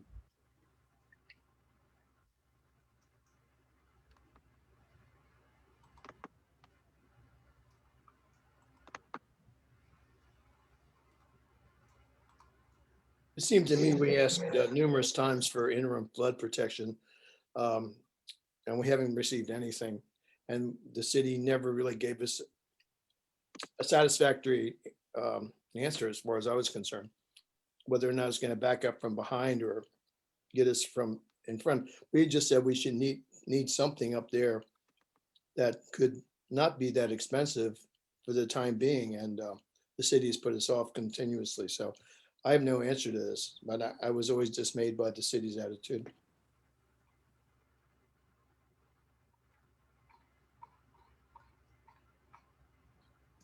Val?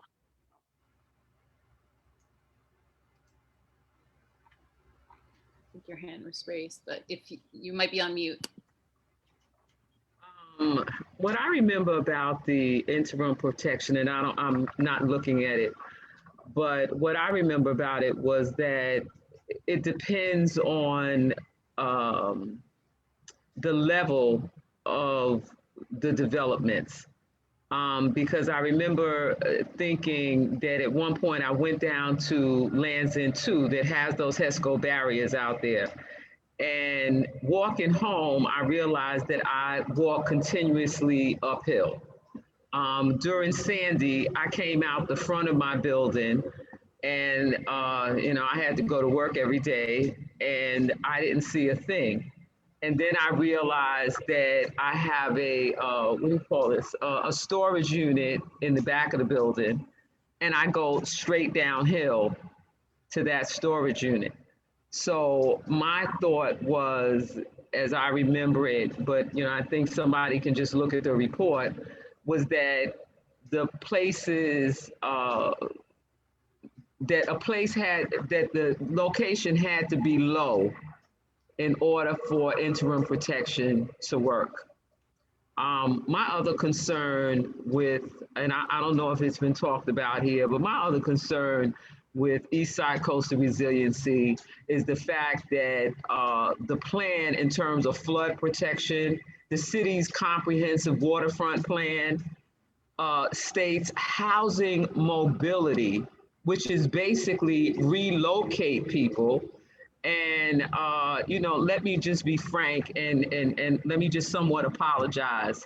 But I grew up on the Lower East Side. And I think if you look at me, you can see that I'm a woman of color. And you have Baruch, William Wall, Jacob Reese, mainly people of color, low income. I grew up on public assistance. So I have an issue when the plan, if there's no other flood protection plan, the plan is to relocate. Because most people in low income housing are not going to relocate to a second home. So that's my whole issue with flood protection, is that I want to see my family, my friends, people low income, people on public assistance, people of color protected.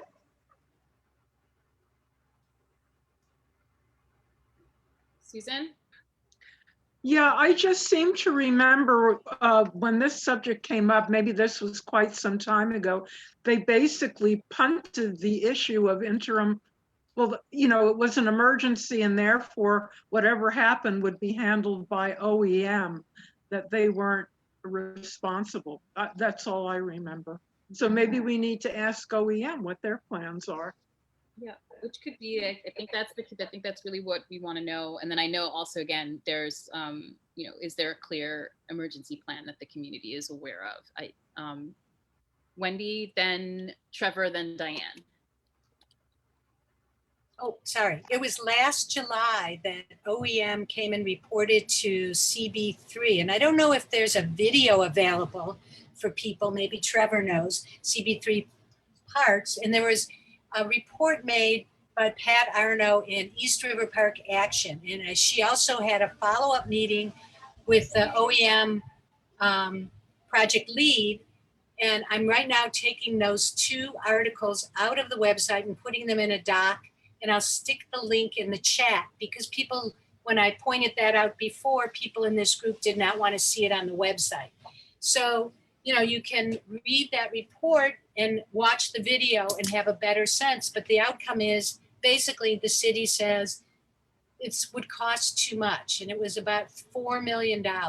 So to me, that does not seem like a lot when you consider, one building being flooded, the impacts could be far more than that cost right there. So I'll finish putting that in and I'll put the link in the chat so you can see it. But one of the things that disturbed me the most was that the OEM project study person, Susan Rosen, I think is her name, she did not talk to NYCHA at all. So there was no discussion about the FEMA repairs and resilience going on and how it all might work together. And I thought that was a big gap, especially when you consider people both inside and outside of NYCHA were heavily impacted last time. So thank you.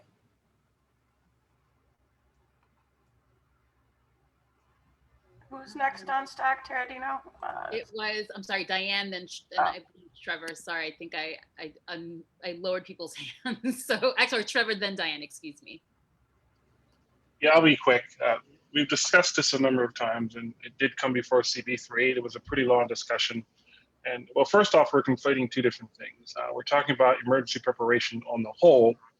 In other words, what happens when a flood or Hurricane Sandy type event comes, and we're back on the issue of interim flood protection.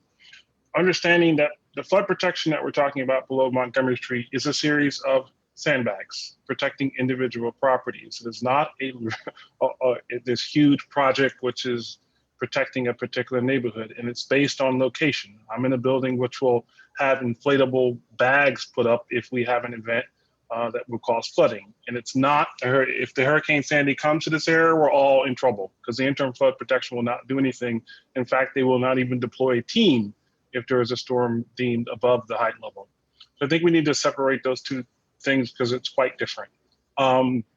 There were other reasons beside the cost. It wasn't just a cost of $4 million as to why they didn't think the interim flood protection would work for this area. There's a series of buildings, a series of drainage issues. There's a whole series of issues that made the plan of sandbags, because that's what it is, infeasible for this area. It was more about they're going to have to figure out a way to do individual building protection. If folks think that's necessary, perhaps we can have OEM come and do another presentation to talk about interim flood protection.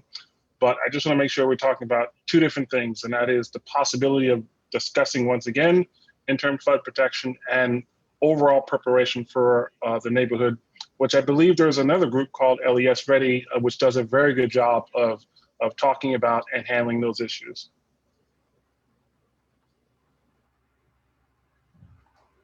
Damaris?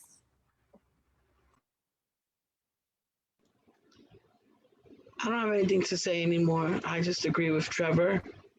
Oh, I have one thing. I also think another part of the conversation that at the time was happening is that NYCHA's FEMA repairs, so I don't have the same recollection that Wendy has, or in progress and could potentially have gained further traction and be further along. But yeah, everything that Trevor said is pretty much what I'd like to echo. Thank you. And then again, sorry, Diane? Oh, thank you. I was just going to, kind of ask the same question that I asked when Chris and Martin were talking about the issues at, Sky Cove. Given all the, obstacles to sandbag type interim flood protection that, the city has already, presented to the community and to the community board, is this something that we want to, pursue again and talk about again? Are there other options? Or, is the CAG satisfied that the city's done everything that it can do to think about interim flood protection before the flood walls are built? So that's my question for everybody else.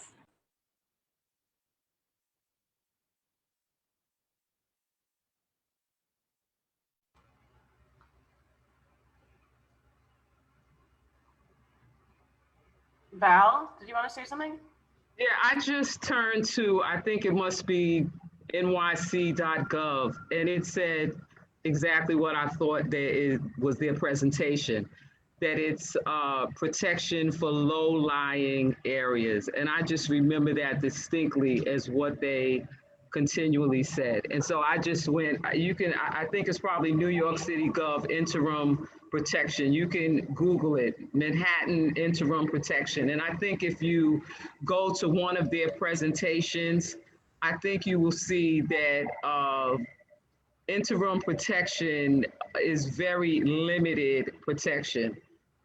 So, I mean, you can just Google it and go to City Gov, and that's what you'll find.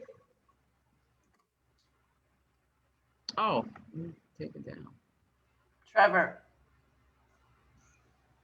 Just one last comment and question, and we discussed this earlier on, and I believe there was actually a member from another community board had highlighted this. When is the date expected for flood protection? Not for the project to be complete, but for flood protection itself. Because the issue was by the time they even came up with a plan and spent it, we would already have interim flood protection or flood protection for the area. We'd have to go back to DDC, but I recall when we had a few meetings ago, it seemed like that work wasn't going to start until next year. Right, but they had a date as to when they expected for the flood protection system to be up and running. Mm-hmm. So if you could find out that date, that'd be helpful. Yes. Okay, we'll do that. Martin? Certainly in PA1, by the time they would develop plans for interim flood protection and come up with the contracts, the PA1 area would be done. So it would be irrelevant for the northern part of the project, because this isn't something that would be done overnight anywhere. And them saying $4 million, that seems like a very little amount to have flood protection for an area that is, what, 3 miles long? It doesn't make any sense to me at all. Wendy? Thank you. You know, the thing that concerns me is the area around Avenue C, which flooded. Many of those are low income Michelamas and HDFCs that were impacted along there. And I think I mentioned before that co-op buildings are not eligible for FEMA protection, so insurance or repairs, unlike privately owned homes or NYCHA complexes. So there's actually this interesting disparity there. And to me, that would be a place to really focus, especially since so many of the buildings right at the river now do have had resiliency. And if you walk through, you see that all kinds of things have been elevated, and especially around Baruch, it's amazing how many walls and things have been added. I put in the chat the FEMA NYCHA map, and each building there, you can drill in and see the presentation and the scope of work. So you can actually see what's been done, you know, where they're elevating the electric and all of that. But that's certainly not happening in the East Village area where they're beyond Avenue D, west of Avenue D. So to me, that's a big concern, and it's the water last time came down from the north. So the work to me that's going on right now at PA2 will help, but I am very concerned about that.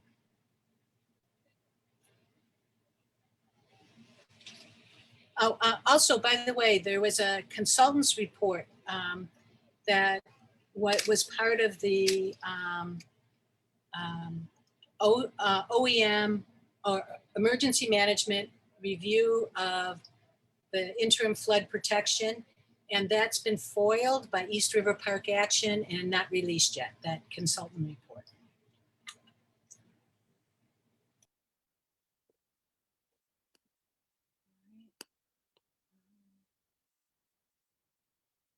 So what we can do moving forward, I guess, as far as next steps go, just learn more, a little bit more about when the interim flood protection portion of the work will be done, exactly when next year, and then see if we can have OEM come to another meeting in the near future.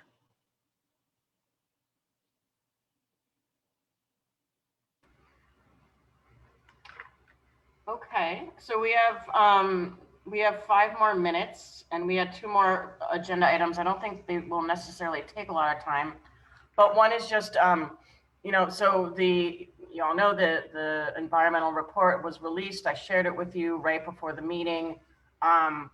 So I imagine at least some of you are gonna take some time to read and digest that. So if you have follow-up questions, you know, please send them our way so that we can forward them to DDC. I don't know if we need to come up with any sort of more, complicated scheme or plan for how to get these questions to them. But I'm happy to just pass on what you guys share with me.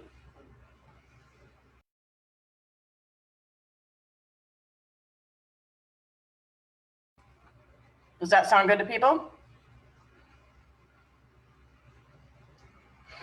And then finally, the newsletter, I know we brought this up at the last few meetings.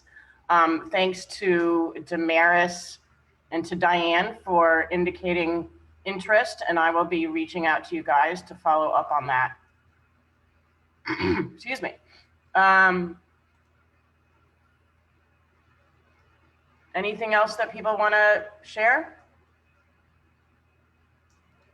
Can you hear me? Yep. I don't want to share, but I do want to. It's not a statement. It's more of a question.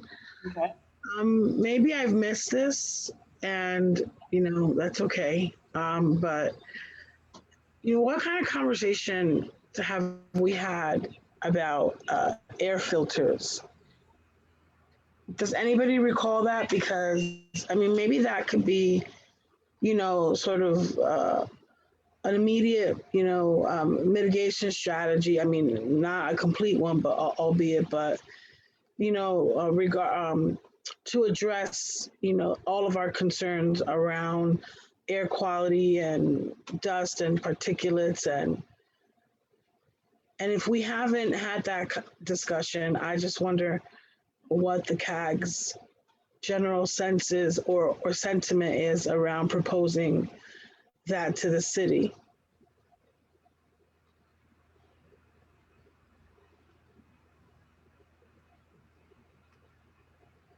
Wendy? And then Robin? And I put in the chat the link to the 2 purple air monitors that we've already put up, and you can watch them anytime. The air quality is not great. But we also have bought 5 of these small walk-around monitors, and they are good for indoors and outdoors. And if you want to borrow them and do a walkabout or keep them for a week and take them on wherever you go, all the data is collected and you can see where the spikes are, and it might be helpful. We also have so those are available. We're still looking for 2 fixed locations for outdoor sensors as well. But the other thing I want to say is, Damaris, you're so right on, and it was very dismaying at some of the meetings with the city when they said no to the question of will they be providing air filters like they did after 9/11. And there is a do-it-yourself version that uses an inexpensive box fan and furnace filters. So the total cost is about $40 to make an air filter. And so I'm planning to make one in the next couple weeks and use it with this indoor monitor to see how well it does. And there might be another couple people who want to do that too. So we can see, is that actually something that's going to be useful? Because to bring that cost down, The other thing that it brings down is the cost to run it, because those big air filters, some of them use as much power as a refrigerator. And so that adds an additional financial burden, plus it's more coming out of the Con Ed plan in a way. So, if we're looking at those issues, maybe that's something we can all do together. And it could be I think, a really great way to engage people in taking care of their own indoor air quality. Indoor air quality can be 5 times worse than outside. That's the other scary thing. And a lot of it is about, lifestyle choices that I make every day or you make every day. But most of us are not aware of what's contributing to the air at home. So that's why we made that little flyer. We have it in Spanish and English now, and we're working on the Chinese, but we'd be delighted to share it with any group that might want to put it out there. You could brand it yourself. We don't care. And we're actually sharing it in other venues now as well. So. Thank you, Wendy. But I guess I do want to hear from folks in terms of an appetite for maybe sort of doubling down on this conversation and asking the city. I know $40 doesn't seem like a lot, but it is a lot for people who are on a limited income. I also think that it is not realistic to think that we can have thousands of residents create their own filters versus, if you purchased, a filter and distributed it to around 9,000 households or even more than that, it probably wouldn't be more than, $1.5 million. And in terms of the size, there are a lot of filters and maybe we might need to think about the efficacy of them, but that that the city or anybody can purchase for even $100 or less, that can be improved very useful. So I don't think it has to be a big thing. I don't think we need to make it into a project, but I do think that if we think that this is a viable proposal, that this CAG has to get behind asking for that and thinking about what that looks like. And, that could maybe, again, go a long way in dealing with sort of the impacts, of the air quality.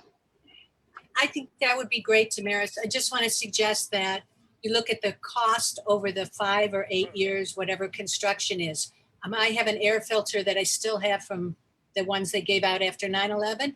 The filter replacement alone is over $100, and I do it every year. So it's something to consider when we're looking at the true cost of air filtration. And I'll stop now. Yeah, I know. I mean, again, my grandson suffers from all kinds of allergies. My daughter is a total air filter fanatic, and she's got one in like every room. And so, the city can provide for those things if they want to do so, if there's a true possibility. So I don't want to argue the particulars of it. I think we're on the same page, but what we still haven't discussed is what this group feels about that. I'll be quick in terms of time and brevity. Damaris, I agree. I think there's an appetite for it, and filters have become much more efficient since 9/11. I have one, and the filter certainly doesn't cost $100, so they're much more efficient. In short, I think we should pursue it. Robin,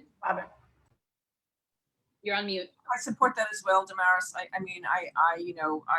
went up to my wipe right now as it stands without this. Every time I wipe off my windowsills and black soot, I think about the air quality. I also, wanted to really get I think something like this should be presented again. I think it's time now. We can all get together and gather in September, October, that the city should do one of their open house presentations like they did. I think that would be incredibly helpful to get people back on track thinking about this. They did those things where you walked through the different rooms and you saw the different changes that were going to happen. I think we should have that again. And also, I've been thinking about the air quality more with this heat wave and the loss of the trees also, because every time I stand under a tree, it's at least 10 degrees cooler. So I'm concerned about that balance in addition to not just the stuff that's being brought in. So I think that needs to be mentioned as well. And again, this time frame, I'm not even clear about the time frame anymore about when things are opening, when things are shutting down. And I think we need to all be reminded of that again and be given a timetable. So I had asked for that in my talk, but can we get that behind something like that? Can this group get behind asking the city to do a public, open house again?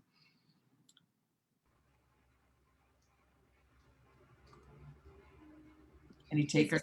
Is that something that DDC did, or I think is that something that EDC did? I know EDC done quite a bit, and I know they did do an open house over by Pace. In 2020. Is that the event you're referring to? Because that's a different, something like that. I forget. Yeah, that's EDC. I mean, I don't know. I know they actually did a virtual one online. I want to say it was either late last year or early, just because I don't know, I have no sense of time anymore, but I do know that they did a virtual one not too long ago.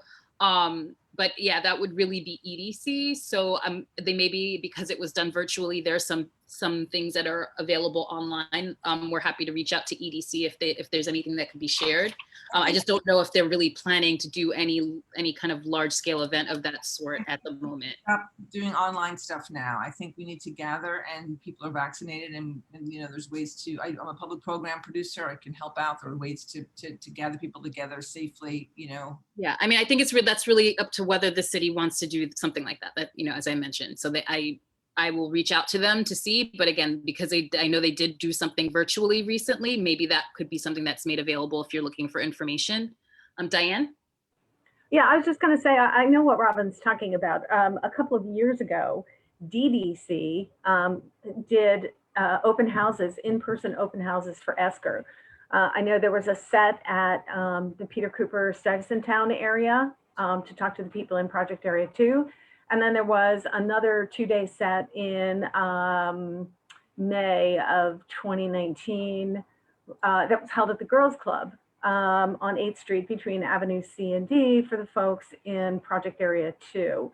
And they had like models of what different areas were going to look like. And they had boatloads of, DDC, parks, city reps, that sort of thing there to answer questions. They even had a video, which you can actually now see on their website, a flyover of what it would be like to walk through or bicycle through these parks. And, it did create some community engagement and did give people, particularly people who aren't coming to community board meetings and that sort of thing, a chance to come and engage directly with the city and talk about what was on their minds. Robin, is that what you're thinking of? Yes, I mean, it's been a while now with COVID, and I think we all need to be. I mean, Trevor knows this. I sit on the Parks Community Board, and I'm I still don't really have a great sense with this CAG of like, okay, what are the dates again? When are you closing things again? Please remind me again. I want to see this again, to get people engaged again, because I know, Damaris, does that ring a bell to you? Are people feel, there's just. Oh, yeah, because we did all those meetings. Gather again and have people presented in person. Yeah, we worked with them to do those meetings. I mean, I guess my 2 cents is that, those kind of events are great. And I think they're important for people who don't have technology access in the same way that the rest of us do, but you reach a lot less people. So I would like to recommend a hybrid model, which is that maybe we can do something that is in person for those folks who, one, prefer to see things in person, and 2, have technology issues. It's not easy for people to get on these calls. And then we can also live stream it in some way for those people who it would be actually easier for them to participate or attend the way that they do now in these CAG calls. So that's what I would say. I would be in favor of some sort of hybrid model, and maybe, if we also record it, then it's available for people to see it. I do want to say one other thing. I've been paying a little bit of attention recently to the Coastal Resiliency Project in the southern part of the neighborhood. And I'm finding that there is a level of effective outreach and discussion around that project. And so we might want to sort of pay attention a little bit to some of the things they may be doing down there. I'm not saying that it's all good, and people may have their critiques. I can only speak to what I've seen. Like, I saw a video, I saw these virtual tours. I was pretty impressed by them, and I thought that they were really helpful and useful in giving folks, information. Meetings like this are really dense when they make presentations to us, and we are used to seeing this kind of stuff. Many of us participate in community boards, in planning meetings, in land use meetings. So this isn't foreign to us. And, sometimes I become glazed over. I'm just like, I can't even absorb this anymore. So things with models, things that are interactive, things that allow for less speaking, or at least a more intentional exchange, I think are always more effective. So I would support something like that, and I'd be happy to lend some of our organizational support to facilitate and make that happen.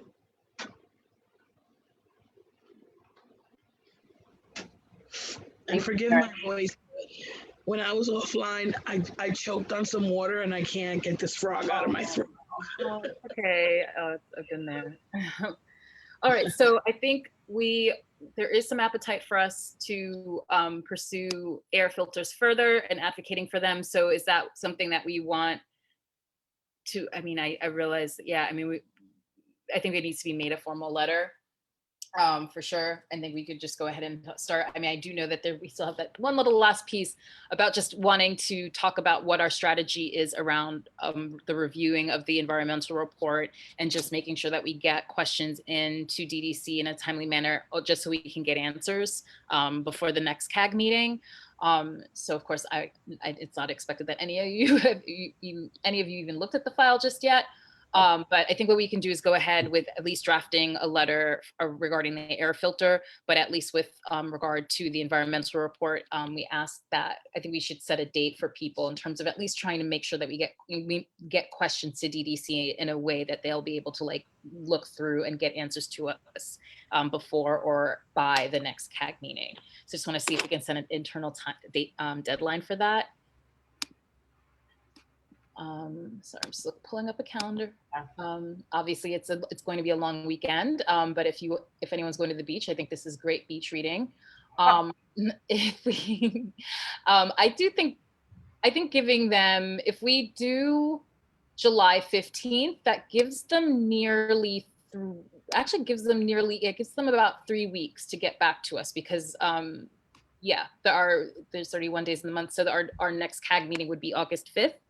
And that does give them 3 weeks, which again, they may not have answers to everything, but I do think that gives them an adequate time to come up with those answers. So would we like to set an internal deadline of Thursday, the 15th, as far as any questions regarding the environmental report that was just released today?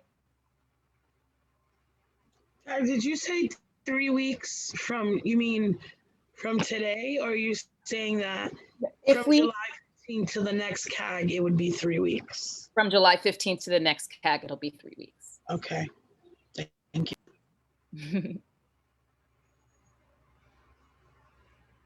All right. I think that's the So plan. are you saying you want comments by a certain date? Yes, Can the you say question. the date? Yeah, we would like it. We will follow up and remind you all, but it will be Thursday, July 15th. Just, we want to be able to get the questions to them in a time, again, so they can respond to us before or by the next. We had 1 more week. So many people are gone for a week right now, or a long weekend at least. I guess usually we give them 4 weeks, right? I don't know. I'm fine either way. Yeah, let's just try for the 15th. If folks have, if it looks like we're not getting questions, and we can extend it, but let's aim for the 15th, and then we can follow up that week. And if it looks like people need more time, we'll give more time. I think this is just an internal deadline for us. So yeah, and it's not like it's the last time you'll be able to ask questions. It just will make it easier for us to put them in a batch to figure out if there are redundant questions and then get them all to DDC efficiently. So it won't be your last chance. Okay, well, we've gone over. Thank you so much. Can I ask one thing? Sure. Can you all communicate with us? I mean, I'm getting a lot of emails from you all, and that's okay, you know, but I'm not going to read them all. Yeah. But can you include the link to this Zoom? Because I have to tell you that the last few meetings, I don't know if I'm having some serious technology issues. I can never find the email with the link to this meeting. I can never find it. I just want to confirm with everyone, and I know, unfortunately, because we do it the way we do it with this webinar style, and to make sure that everyone has their own unique link, just again, to make sure that we're not having people, it's just basically so we don't get Zoom bombed. This is the only way we're doing this. And I know that some people might be looking for emails from me or Paula with their Zoom information. It's really going to come from Pratt-Center. What I can do is, and then what generally happens, it actually gets sent multiple times. So it gets sent once the invitations are sent out, which is generally 2 days before. And then you are supposed to get another one, I think 1 or 2 hours that gets sent out automatically. Yeah, I think I'm trying to think about what can be the best bet here, but to send an individual link, that's what we're doing. Can you set it up so it's all caps or a noticeable headline? It's very vanilla, and it usually just comes with the calendar in it. It's very, if you don't have your calendar thing set up, it's not informative. Yeah. The one that came yesterday or just before was straightforward, but if it's bigger letters, maybe we'll see it. Yeah, I mean, that's, I guess, for the meeting request, we can change that, but unfortunately, this is all through Zoom. So that could be another reason why maybe people are not receiving them. It might be in your junk or your spam folder because it's something that's automated through Zoom. It's not something that I'm sending to you directly. Right, but one of the things that we mentioned last time was that we're lacking in participation here. And so anything that we can do to make this as easy as possible. And I guess for me, what are we really worried about in terms of it being Zoom bombed? Or maybe there's a link that we can do that maybe we all have a passcode that we know that, and the emails that you're sending, you're not sending them to the entire world. So if you're sending them to just the people on this that are in this CAG, I don't really know why we're being so overly cautious. These meetings are being streamed live anyway. So it's not like they're private meetings. Everybody is hearing us and getting to see what we're talking about. It's just, I get 1,000 emails and, for me to remember that I got to go look for and I searched by Tara, I searched by Paula. I was going crazy. And finally, Frank was like, here, take my link and change my name. And that's why when I got on the call originally, my name was Frank. All right, so we'll try again. It'll still be automated, but we'll try to just send a general link that we can put in the actual meeting invite. Anything you can do to help would be greatly appreciated. Yeah, I think that might be the easiest thing because even with the emails, again, it gets automated. So it's not unfortunately, it's not gonna be from myself or Paula. It comes from, you see how Pratt-Center, it's gonna come, this is what I'm logged in as now. So it seems like the most convenient thing would be, since it's already on your calendar, if you click to your calendar, the meeting info's there, then you don't have to worry. That seems to be the easiest thing rather than everyone looking for emails. So if that works, are you all fine with that? Because I don't think there's any way we can do it to make the emails punchier or more attractive. That's fine. Just put it, yeah, because I get the agenda from Paula and then you get the meeting link somewhere else. Put it all together any way that you can that makes it easier. I'm happy with that. All right, so we'll just put them in the invite. Thank you.